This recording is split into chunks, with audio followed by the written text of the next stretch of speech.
Have you ever heard people mention or cite the famous Gospel of Thomas? Some people say it should be in the Bible. Well, should it be? Let's take a closer look. The year was 1945, and some farmers were digging around and discovered some clay pots. Inside these clay pots were scrolls. Now, one of these texts begins with, "These are the secret sayings which the living Jesus spoke, and which Didymus Judas Thomas wrote down."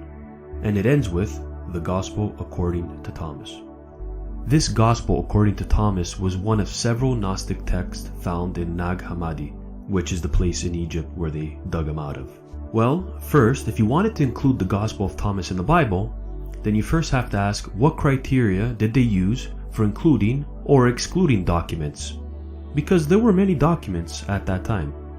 Well, let's just focus in and discuss one of the criteria for the purposes of this video. But don't worry, check back soon. I'll be doing a video on what and why certain books are in the Bible. Okay, so perhaps the most important is, to be in the Bible, the document had to have been written by an apostolic authority, eyewitness testimony. This means that the Gospel of Thomas would have to at the very least be dated to somewhere within the 1st century AD. Well, some scholars suggest Thomas relied heavily on a work called the Diatoceron. I can't really say it, but it's on the screen. Well, what is this?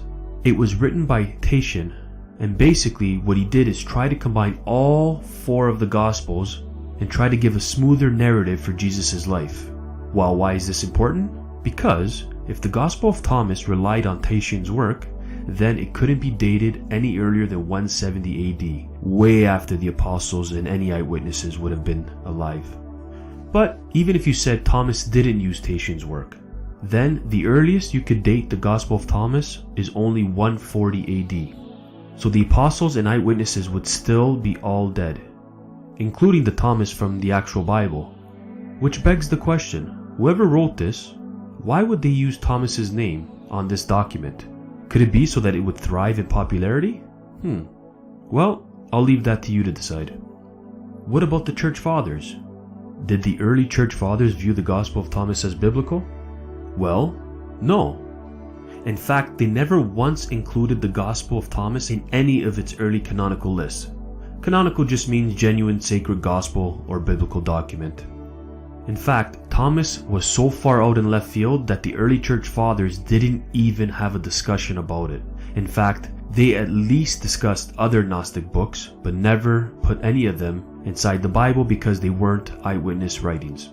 The early Church Father Eusebius actually included the Gospel of Thomas in the heretical books and says that, and I quote, "ought not to be reckoned even among the spurious books, but discarded as impious and absurd."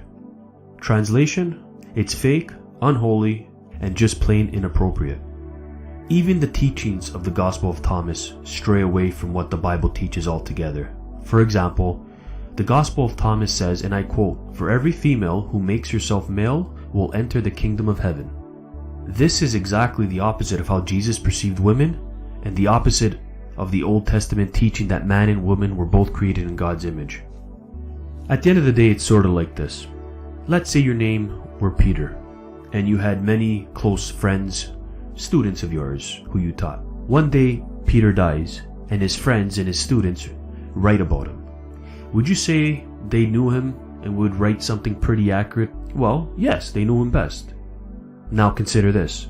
100 years plus after the fact, someone else, who never knew Peter personally, decides to write about him.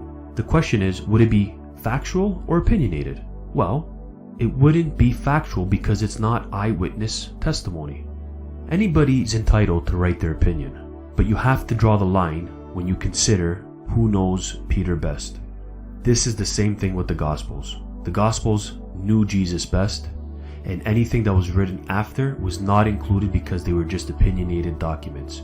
Are they still good to use in terms of historical documentation? Yes, but they cannot be included in the list of eyewitness documents.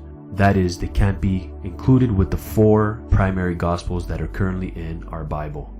If you like this video, please don't forget to subscribe, and please, if you feel like anybody would love this video, please go ahead and share.